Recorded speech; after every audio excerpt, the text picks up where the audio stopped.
Well, more progress, but sometimes progress doesn't always bring good news. I'll show you what I'm talking about. So, I had some time last night while I was letting my fiberglass dry. And you're going to say, what are you fiberglassing, Kevin? Well, I'll show you. Um, the seams where I welded in the cab corner. I like to put a layer of fiberglass on my weld seams if it allows, if there's room. So I had some room here, and I put a layer of fiberglass. Also, over the patch panel on that side, and the seams here on this cab corner that I put in, and also on the patch panels here.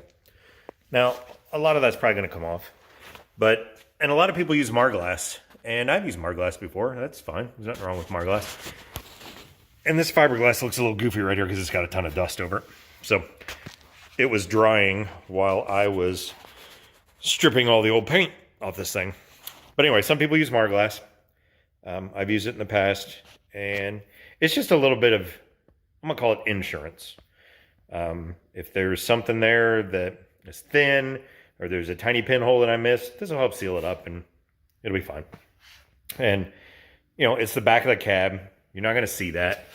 And I had room to do it, so I just put a quick layer on. It doesn't take but 5 minutes to mix up some fiberglass, grab some mat, cut it out, and have it on there. So that's that. That's what I do there. Back to the not so good news. Have you ever heard the term hammered dog shit? That was the first thing that came to mind when I started stripping the roof of this thing. So, yeah. Let's just climb up here and take a peek. The reason I stripped it is a majority of this truck is the factory paint. And you can tell when you hit the factory paint, this is it. It's just the red primer from the factory paint, and I used a big DA. Always got to have multiples. And 80 grit. Took it right off. It's not a problem. But there's certain areas of this truck where there's 2 coats of paint. So at some point, it's had some partial repaint, blend, kind of weird kind of deal. Like part of the cowl had 2 coats. They must have blended somewhere. Same with the back of the cab. Some of it had 2 coats. On that side cab corner area had 2 coats of paint. The second coat was not a factory type. It was a nasty, probably kind of enamel type. It was clogging up sandpaper, and it was just nasty. So the best way to get rid of that is just strip it off. So I was doing that. And while I was doing that, I was finding problem after problem after problem after problem after problem.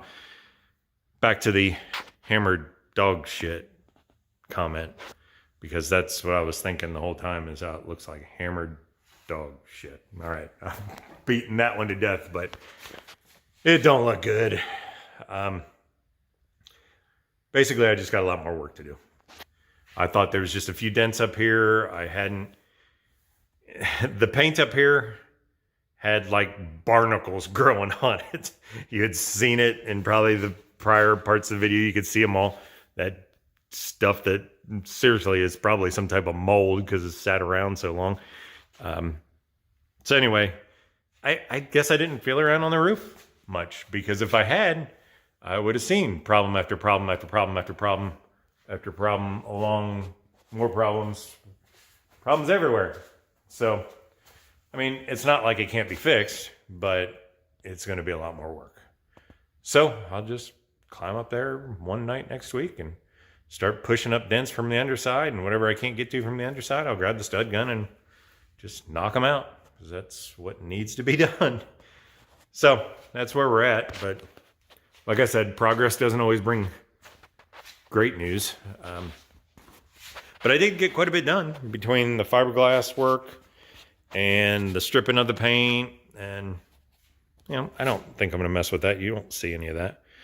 And I don't think any of that had that second layer on it. There was some on this cab corner over here, but I don't think it went around the corner. Like I said, somebody just spotted in multiple areas on this truck. I don't know what the deal was, but they did. So tonight, the doors come off. I'm going to do the body work to them while they're on stands. I think it'll be easier while they're laying flat. I hope that's the case. If it doesn't work out, I will put them back on the truck. But for now, I'm going to start with this one. I'm going to pull it off. Fiberglass has been on there since last night, so I'll knock it down and start spreading some filler. Up the cap corners, doors, back of the cab. There's a little ding back here. That was really the only problem in the back of the cab, is that little ding right there that you can see. And then I'll move on to the roof sometime next week, I guess. And there'll be a whole set of videos on that mess. All right, progress, good, bad, or otherwise. So, got a little rough end body work done on the left door. It's not too bad. So, I put this on, I put it on thick. You guys saw how I did the bedside. Put it on thick, majority of it ends up on the floor. That's all right, it don't bother me. So I put it on thick and I took off most of it with the cheese grater. For those of you that don't know what a cheese grater is, it's one of these. So I put it on there, and when it starts to set up, before it gets real hard, when it starts to set up, I just go along and I knock it off. And basically like that. And it saves you a ton of time. So this is what I ended up with. I went over it with a little bit of 36 afterwards on my air file and made a mess, but I already swept most of it up. So this is what the right door looks like. So next time you see it, it'll probably be, for the most part, skimmed with the gold. For this first coat, I used Evercoat Lightweight. It sands really good for being a non-gold filler. So when you guys see this door next time, it'll probably be covered up with this stuff. U-Pole, the lightweight gold. Sands so nice. But I think I may be able to get away with just that one skim coat of gold, to be honest with you. That's what I'm hoping. We'll see. Lots more to come on this door. Right door, knocking it down, getting ready to start to put the coat of filler on the first coat, the white, on it. So that's where we're at for the night. I'm not going to put the gold on. Well, I got some stuff in the house I got to go do, so not going to put the gold on here tonight because I like to sand that stuff pretty quick after it sets up. So that's pretty much it for the night. As promised, skimmed with gold. Well, not both of them. I got the first coat on the big crease and the small crease, and the welded on panels that I put a little fiberglass on also. I had a little, when I was skimming this one, I had a little left over in that center area where the molding went, where I welded up those holes. Since I had a little left, I went ahead and skimmed that with the gold. Hopefully that's all that we'll need. So, I don't know, this is where we're at tonight. I just put that blue on. So probably 10 minutes. It's kind of cool in here, so it's going to take a little while to set up. I'll cheese grate that off, knock it down, and hopefully before I go in tonight, this door will look like this door. At least that's the plan. And you know, things always work out as planned, right? Now they're looking similar. Yeah, that's what I'm looking for. Also got a little bit of work done on the back of the cab. Was waiting for some of this stuff to dry, so went ahead and put first coat on the cab corners up high. Didn't mess with down low because I need to knock down that fiberglass. And there's just some nights I don't feel like messing with fiberglass. Tonight was one of those nights. So I like to gear up. It doesn't bother me as much as it does some people, but I like to gear up pretty good and don't like to breathe that crap. So here we are. We are at the point where we hopefully just have one more sand. And hopefully these doors will be ready to prime.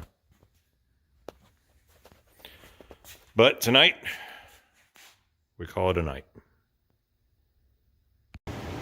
You know, I was thinking, when I started sanding on these doors, I showed some sanding with my air file on the bed, but you guys can't get the full grasp of this unless you see some good hand sanding.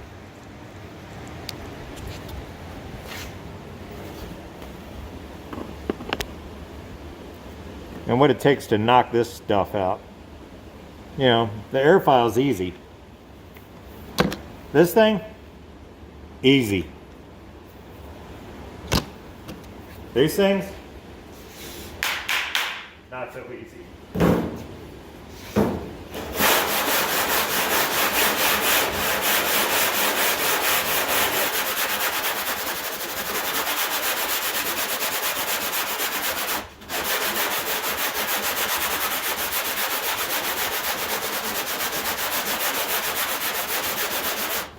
I got some 40 grit on here now, knocking all of it down, roughing it in. Then I'll get some 80 grit on both of these and finish it out with 80.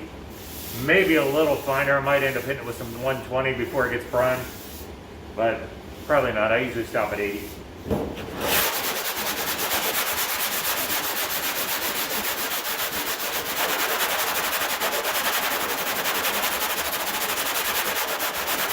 We're gonna have to go right to ludicrous speed. Ludicrous speed.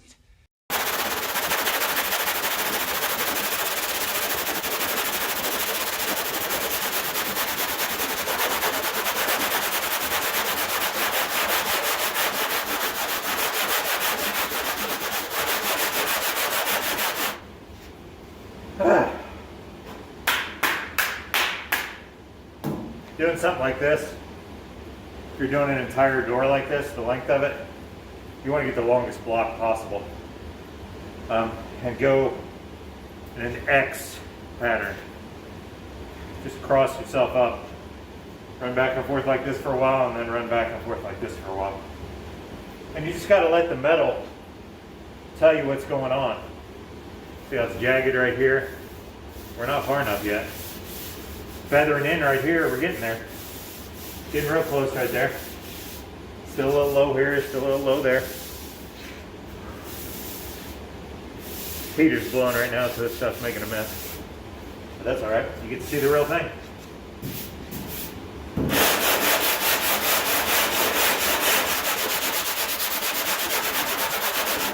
So, where this isn't quite feathered in yet, and this is, if you're feeling overall that it feels pretty good, lay off that area right there a little bit, work across here, and get this feathered in too. If you've got, when this thing is on the truck, and you're looking down the side of it, you see from here to here. So you see what you feel here. If you feel a little lump right here, maybe this is just a little high right here, yeah, you want to knock it down and try to get it straightened out. But honestly, you're not going to see that. You will not see a high spot running here if this plastic's a little high right here and it feels a little lumpy. You're not going to see it. You're going to see going this way. This is what your eye catches.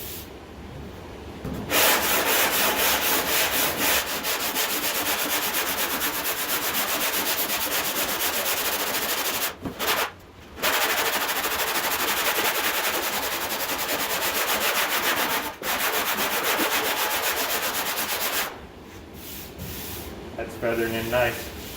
Getting real close down here. So I might switch to 80 here in just a minute. I'm gonna knock this down a little bit. And I'll probably switch to 80. And it should finish out nice. I think we're going to be good. I think everything on this door is going to be good except for actually this little spot up here. Just a little low right there. So, you're probably wondering how I've got this door on the back of this frame and it's actually sitting here. Because normally you would go across this and it'd be flopping everywhere. I took a ratchet strap, which you probably can't see, hooked it in here and up under the frame, and just put a little pressure on it. That's why when you see moving like this, it's the whole truck.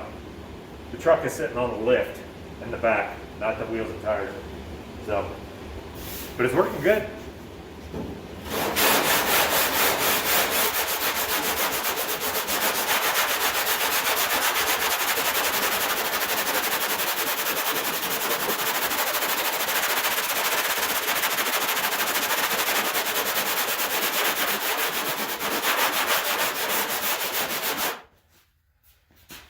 Woo! When you know you're getting too old. That feels pretty good. Feels really good. How mangled it was. Just kind of doing more work, but I think I'm gonna do that with 80. Still a little work in here. I'm gonna grab the smaller one just to get in this groove.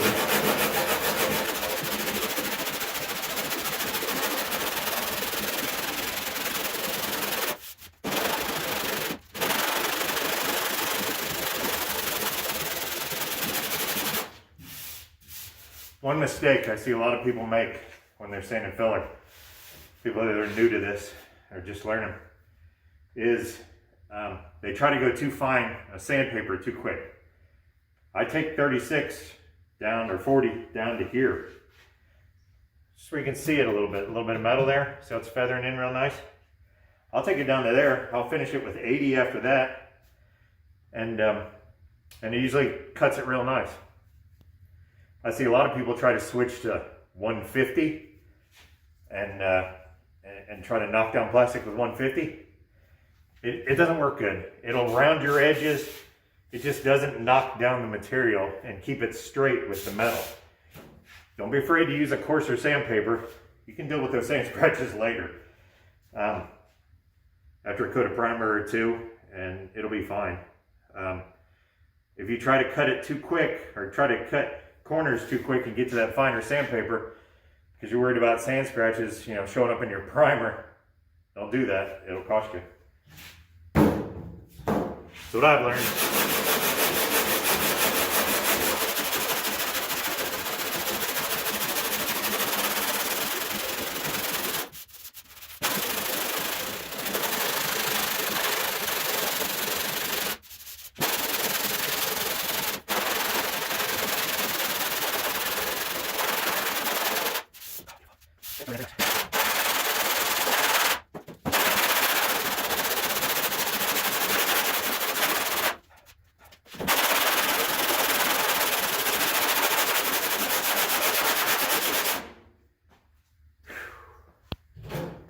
On to 80 grit.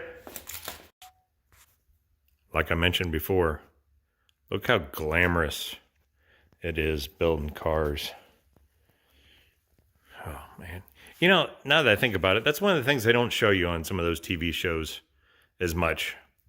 The bodywork side of it. It seems like a lot of them just go straight from metal and then they talk about it going to the body shop. And next thing you know, it's got primer on it and you see it in the paint shop. It's not the way it happens in real life.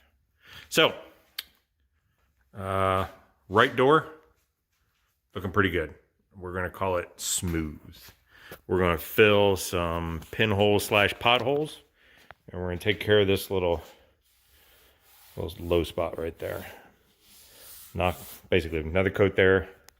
Got some potholes from hell here. Big old chunky ones there. So, but hey, it's getting smoothed out. Cleaned up some of these rusty spots from it sitting around so long after it got blasted. God, these things have been sitting here for months since they got blasted. In hindsight, that whole blasting thing was not the greatest idea. It's not that the blasting was a bad idea, but the timing was not good, especially since I abandoned the project shortly after that. So anyway, now we'll take this door, get it out of here, and we'll put this door on my makeshift strapped down sanding stand. And then, I don't know that I'll have enough energy to work on the back of the cab, but we'll see how the next door goes. And 2 or 3 hours later, the left door is carved out. I'm pretty happy with it. What would it take to make it perfect? Probably another skim coat in some places. Does it need to be perfect? No. It's going to be great.